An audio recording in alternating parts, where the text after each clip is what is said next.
Hey!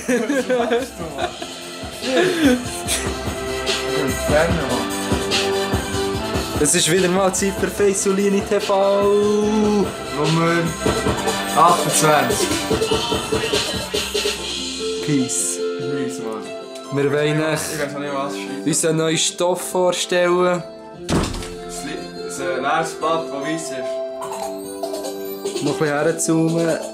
Ah, es ist wirklich leer. Ein kleiner Einblick in den neuen Soundtrack von Feisulini. Wo wir eigentlich vorhaben, ein Video dazu zu machen. Ob es jemals wird rauskommen werden, wissen wir nicht. Nein, das wirklich nicht.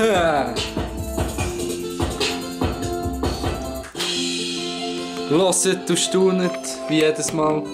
Jedes Mal.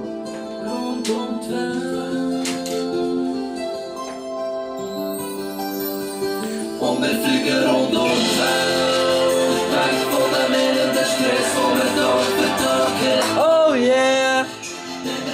Rund um die Welt!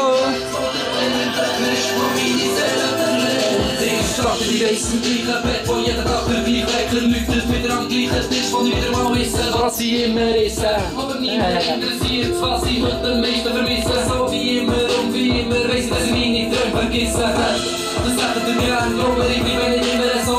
Ich hab gespürt, wie letzte Nacht ein Uhr in mein Zimmer ist gekommen. Verbirge mein Gesicht, bis ich wieder ich selber kann sein. Eines Tages verlasse ich die Welt. Und dann bin ich der Held auf dem Beat. Lieber nicht hinter der Gitter, nein, vergiss es. Wenn ich so weitermache, wird die Situation beschissen. Und